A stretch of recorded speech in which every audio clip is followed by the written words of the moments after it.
Welcome back to our final episode in our 3-part podcast for the NSPCC.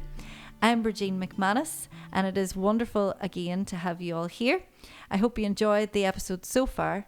For the final episode, we are welcoming back the lovely Margaret Gallagher, who is head of our local campaigns in the NSPCC. Margaret, welcome back. Thanks for having me again, Bridgeen. It's great. It's always a pleasure. Can you believe it's our final episode already, and we're at the end of this wee series that we decided to do?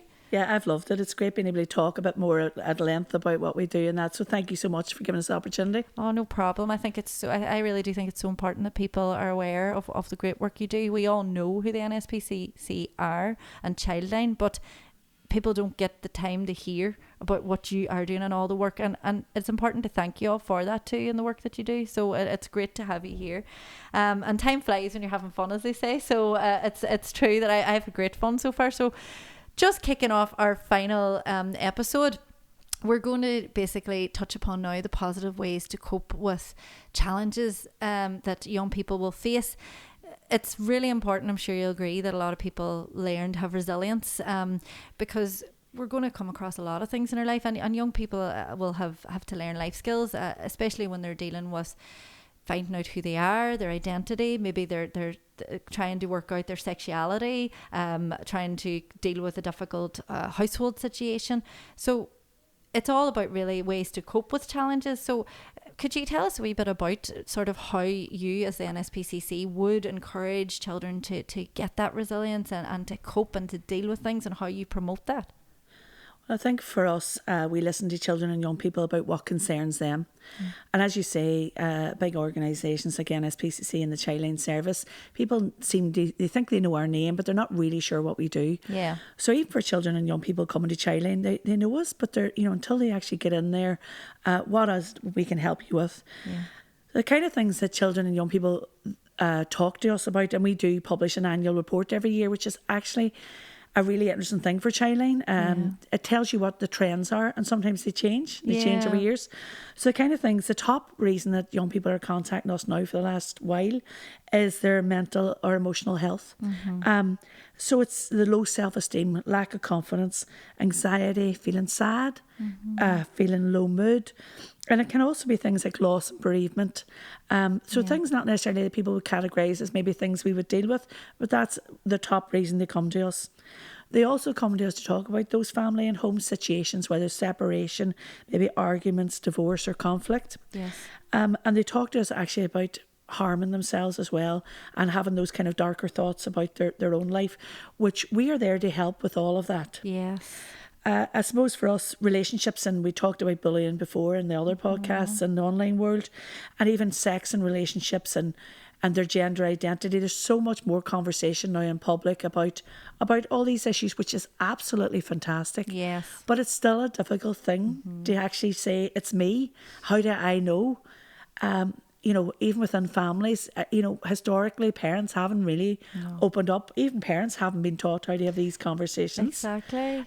So what we would really encourage any young person to do is to know that, yes, being resilient is important. There is a threshold of things that you shouldn't have to deal with. Yeah. Totally. And we can help you work out that, or talk to someone. And I know before we talked about trusted adults, but I think the resilience is there also. What are the tools that can help you cope? So say it's the mental health and emotional well-being. During the lockdown and during COVID time, we're still within it this time, our most looked at part of our Childline website was something called the CAM zone. Oh, yes. And it was really interesting for us. It had been up before the lockdown, and we hadn't particularly promoted it over the other parts of the website for children. But they naturally came to it. They found ways of building the resilience. Yeah.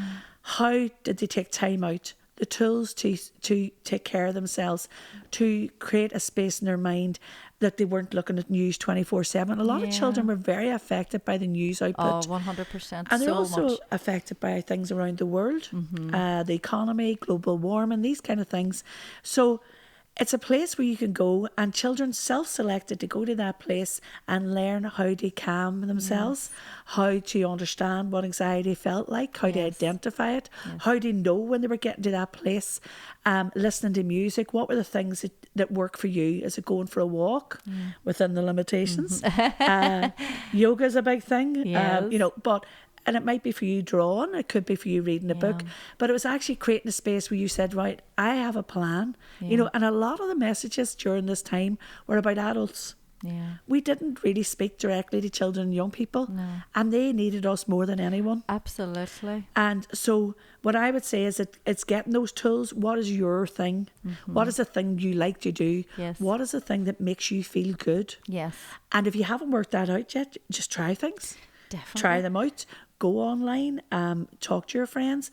And I say building resilience as well, and you mentioned that, is about also understanding you're unique and you're special. Very true. And people talk about people being sheep or sheeples. But it's also knowing that sometimes even when you're in the middle of being a sheep, you can still have your own wee space in your head to be yourself. Of course. You might want to be too different to your friends, and you like going out in a wee crowd, and that's grand. But build your resilience. That there might be a time, particularly as you're getting older and you're entering into the kind of later teenage years, where you want to step away and say, you know what, I actually like dancing and I am a wee boy. Exactly, yes. Or I like DJing and I'm a wee girl. Yeah. That you might want to really try and create that space for yourself for what makes you feel good and what your interests are. But around the mental health and well-being, I suppose for us it's a real conundrum. We have some of the worldwide surveys that those with the most in the Western countries are the most unhappy. And actually I think it's because we need to spend a bit of time talking with children and young people about how that might be coming. Is it a lot of pressure in school? Are we treating them nearly like adults quite early on in terms of emotional development? Are they putting expectations on themselves that are too much for their development? But what we would always say is about talking to someone about it will be your best option. Oh, definitely. And I couldn't agree more with all the things you've said. And obviously in school myself, I see so many young people who are affected by all of the things like anxiety and depression, and a lot of anxiety too at the moment coming back into the classroom too in our COVID times. But I do think as well, sometimes our Western society, there is an awful lot of pressure to keep up when maybe we don't have, money's not there, or maybe, it just doesn't feel right, it's difficult for children, and they have to cope with an awful lot now. So Margaret, obviously, children have to realise as well that there's points in their life where, yes, you have to be resilient, but there's times too where you just need that wee bit of help. You can't do everything on your own. You can't be an island, as I've been told myself many times. So it's important that children know that they have rights. Obviously I know a bit about the UNCRC myself, but there's many people don't out there, about the rights of a child, and children need to know that they've rights, and that there's a point comes where things are too much for them and they have to maybe reach out and get help on that. So could you give us a wee bit more information on that? Yeah, and I think it is important. Most of what we do, all of what we do in NSPCC goes back to the rights of the child. And there is the UN Convention on the Rights of the Child, as you mentioned. Yes. And I suppose, what does that mean? Well, children have to understand what that means because it's relating to them. Yeah. And I think that has historically been the issue with this. Adults knew about it, but nobody was telling children about it. Yes. And there are different projects, things underway in Northern Ireland which are helping that. But the children have the right to be safe and happy and to thrive. Yeah.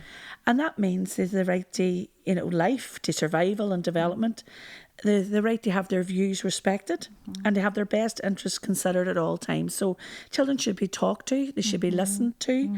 They have the right to be recognised as a person, to have education, and the right to express themselves and to have information as well. And I think that it comes out in different ways, whether it's in the home environment with the right to be safe, the right for to be cared for, the school environment, the right to be respected there as well and to be receiving education. Absolutely, I totally agree. And also in the community, that they're safe in our community. So when we're designing places that they're safe, we actually look, there's a thing called it's a big word, contextual safeguarding, but that means like if you're setting up a group or you're doing anything, it is the adults that are doing that have to set up that it's safe. Yes. We've come a long way around children's rights, but I think there is a point at which as well, when we look at what we talked about in previous podcasts around what is child abuse and neglect, there are legal issues there. Absolutely. And we must remember that it's never a child's responsibility to protect themselves. No. And the other thing, and this is just my own personal take on some of this, is children don't have power. No. They don't have money. No. They can't get up and go somewhere else. No. They can't buy themselves dinner in a canteen if they don't have money and their family haven't provided for them. We must create situations where we pick up where a child's rights are not being respected or being delivered to. We have to work away. You know, even in terms of things now, there's been great talk about period poverty, which I think is fantastic, but for young girls, but equally for young men, where there's maybe a policy saying, oh, you have to be shaved coming into school. Yeah. Do they have a razor? Yeah. They don't have power. They don't have money. So for me, it's how do you translate child's rights into every day? Yeah. So I think and there's new projects that are coming along all the time, and I think it's really useful. What does that mean for a child if they don't have access to a new uniform and they're getting bullied? How can we address that from a poverty point of view or from a neglect point of view, whatever the cause is? Yes. But I think for us, there are points at which we as adults have to have our whole sense of self. This is about always keeping a child in your eyes. You do not look at it from the adult's point of view. No. There may be very complex reasons why families are not coping or why a child might be being neglected. And remember also, this can happen in quite wealthy families where children are left on their own, where they're being ignored. Maybe they're being shouted at and there's physical abuse as well. We tend to look at certain communities and children where there can be risks because of poverty and because of other issues. But this happens across the whole of society. And we as adults need to be alert to how can we keep our eyes and ears open to this? Yeah. How can we think through, every time I design a programme or every time any of us thinks about something that affects children and families, what would that be like for a child who doesn't have access to money, who is being abused? Yeah. How would that feel for them?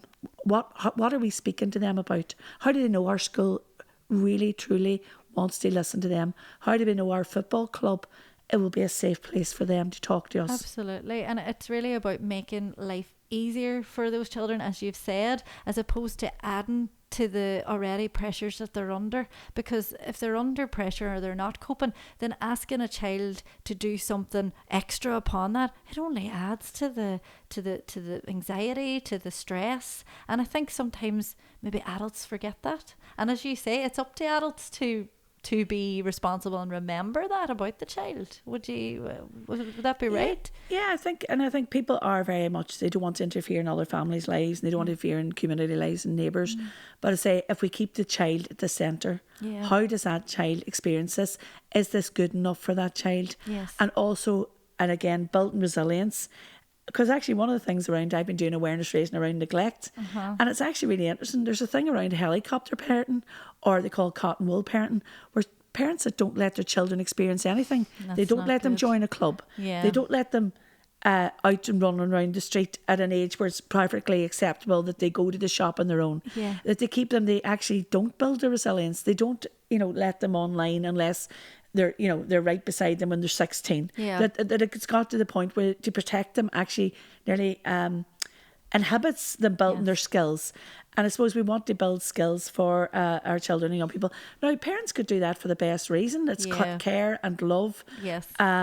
But there's a balance. There's a balance. And I think for us, resilience for children is around them making choices that they feel okay with. Yes, absolutely. And it's important as well that children know that it's okay to feel. It's okay to have situations where they're not feeling good. I think as well that we have to make sure that it's okay for the children know that that's part of learning, that's part of life. But if there was a child, for example, who was listening to this now and was saying, well, I've felt all these things, I've tried to come through it, I've tried to deal with this on my own, but I'm feeling it's having a huge impact on my mental health now.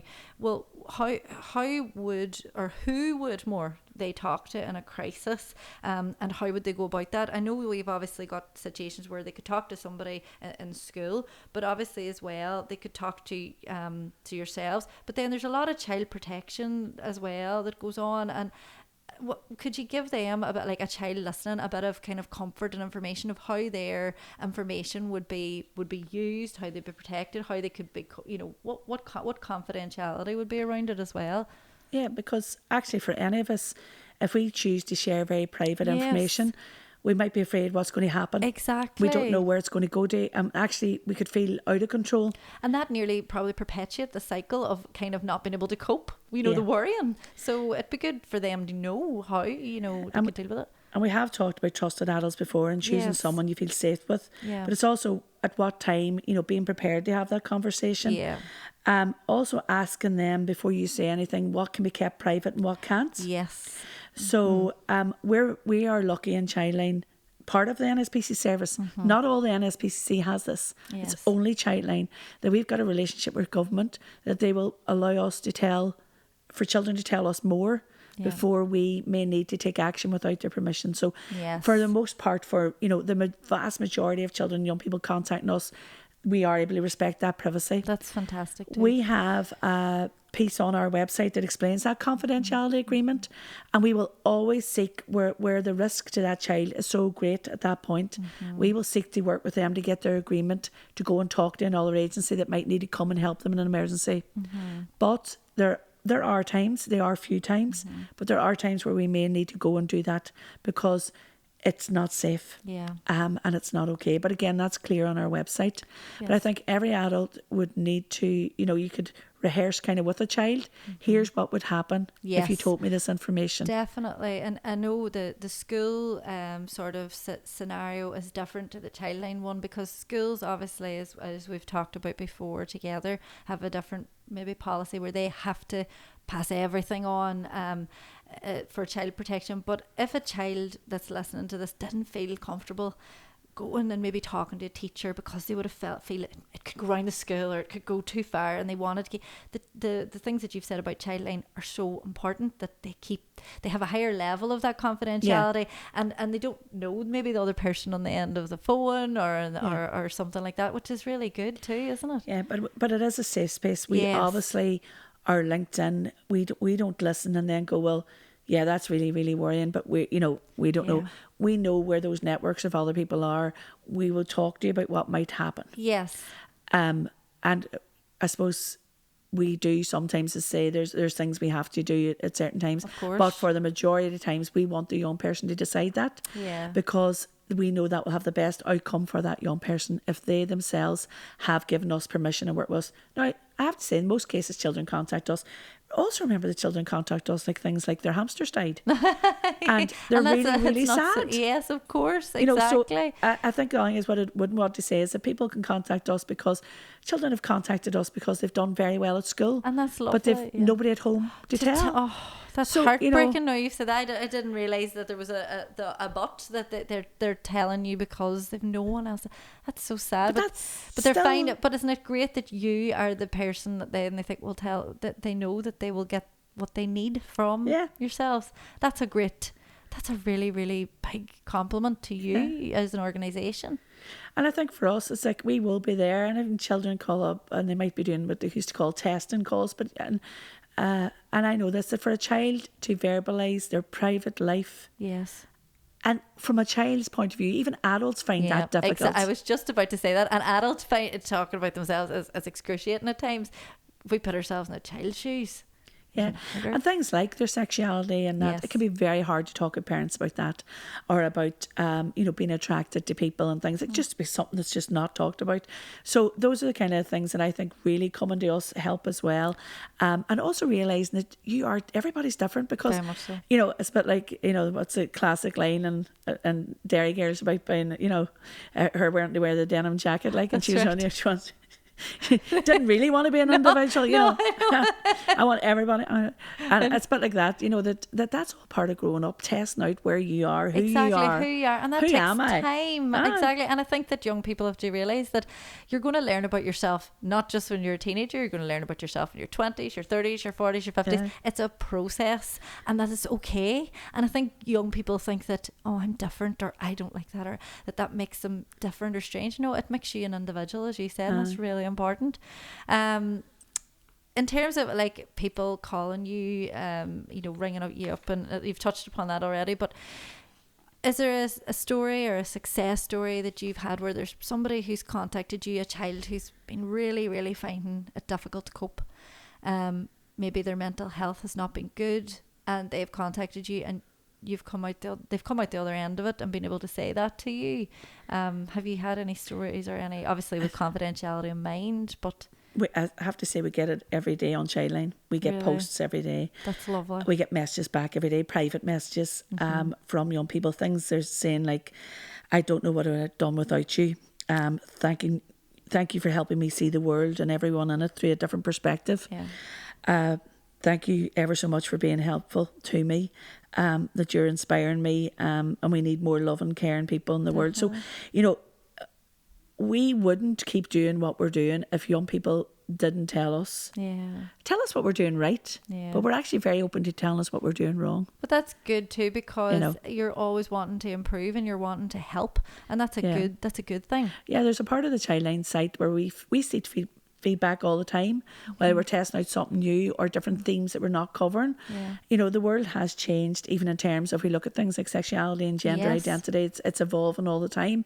And we need to work with children and young people and other experts to say, well, what is it that we need to be saying about this? Because we have a responsibility to make sure whatever we're putting out there is accurate and it's helpful. Yeah, very much so.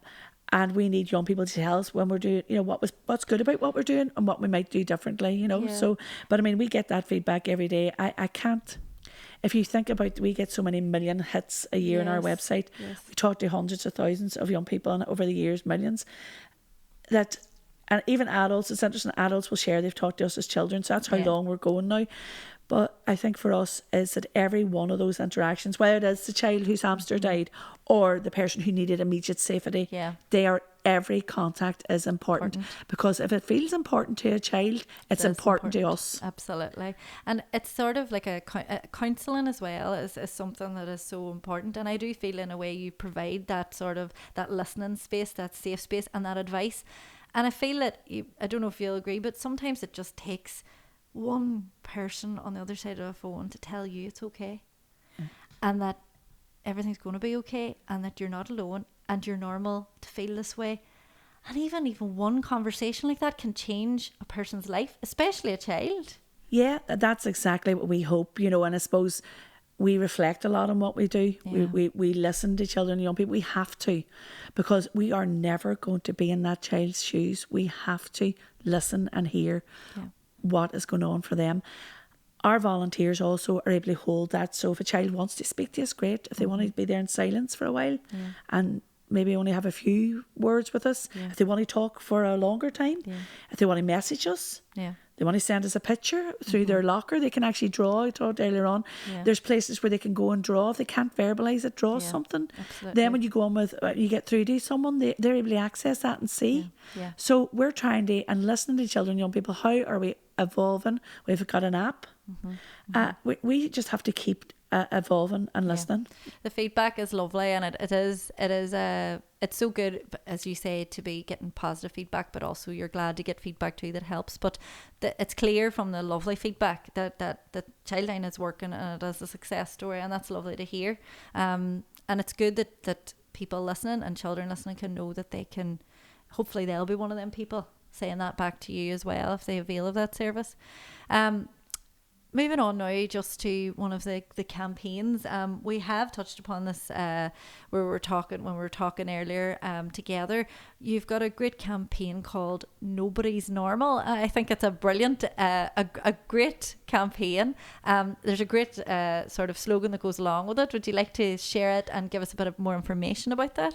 Well, I think the campaign really, you said it as it, nobody is normal. It's just true. saying it. It's That's why I think it's brilliant, because we're all, nobody is. And there's a lovely animation. It's kind of done in that sort of dark, animation of kind of like nearly revealing themselves, you revealing your real self. And I suppose we're trying to help children understand if they're lacking confidence, if they're feeling not good enough, or they don't fit in. It's perfectly normal, but some people do experience that more than others. Yes. It is a shared experience, so and even if you're the person who's the kind of leader of the pack, sometimes that's a lonely place to be as well. And you're having to keep up a front of always being the funny one or the whoever. So Childline is encouraging them, not to suffer that in silence. One sense to say is like, we're going to be on TikTok, Snapchat, Instagram and Facebook. TikTok for the first time around our campaigns. Very good. So we want to look to what that support is there for you. And even just by saying, this is normal. Yeah. Should you never contact us, we're just putting out a message to say. But we had a young girl during the week who went on national TV to support us. And she was having a really difficult time. And she saw posters everywhere, she said, when she grew up around Childline. Yeah. But she actually went through a very, very difficult time where she was involved with services. And she felt very, very in a dark place. But she did come to us, and she actually decided to ring Childline, even though she was getting support from other agencies. She actually needed that space for herself. And she talked to us about how it helped her kind of clear her head around the issues she was having. And I say, whether it's your sexuality, gender, your family, whatever's going on in your life.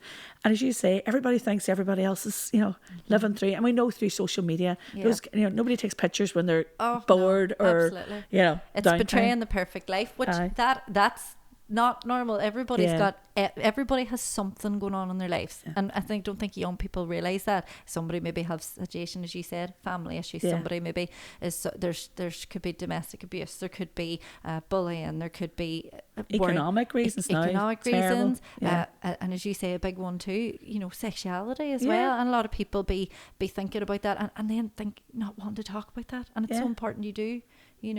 So fantastic that the Nobody's Normal campaign is so important, and a great one. And where can you find information about that as well? On the Childline social media pages. It's rolling, and it will be rolling. You mentioned an animation as well. Yeah, that's on YouTube. It's just, if you Google Nobody is Normal Childline, you'll get to see it. And that's why we have our own YouTube channel as well. So if you go on YouTube and just put in Childline, there are other videos made by other people that aren't us. So, just look out for your logo. Out for the main one as well. And what I would also say is, we've talked a lot around children where they go for help.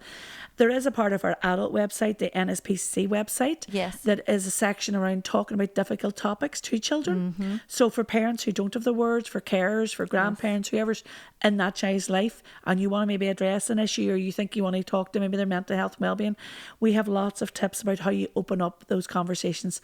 How do I get those words? You'll put it into your own words, but we've lots of help there as well for parents, for children of all ages and different topics. How do you talk to your child about this? And I think, say if we can help that, that's just a really positive way to open up those conversations. Brilliant, Margaret. That is fantastic. Just really to summarise there, for any adults listening, there's obviously the services, the adult part of the website that you can go and get all that information. For any child listening, there's the section of the website for you, all found on NSPCC. nspcc.org.uk for the adults, and childline.org.uk for the children. Fantastic. You couldn't ask for more. And it's really important that again, if you're on social media, you can check all that out on Instagram, TikTok now as well, and Facebook. The platforms are all there, and I really, really hope that this podcast as well has really, really reached out to any adult or child or people that are just dealing with things and they don't know where to turn. Now that there is places to go. Margaret has been a wonderful guest to help you with that. Margaret, I just want to say a huge, huge thank you for taking the time out to be part of this podcast. I mean it from the bottom of my heart, because like yourself, I'm passionate about children and their lives, and can see the tremendous amount of work that you do. So thank you for all you do, and thank you for coming today as well. And thanks for all the support we get from the community, because we actually couldn't be here without all of yous. It's a pleasure. It honestly is a pleasure. Thank you to all our listeners. If, as I said, please do reach out and look on the websites and the social media for any further information. We really hope that this has helped somebody somewhere. Take care. Thank you. Bye-bye. To stand tall, don't you be afraid at all. Don't be afraid at all. Don't be afraid at all. Don't be afraid.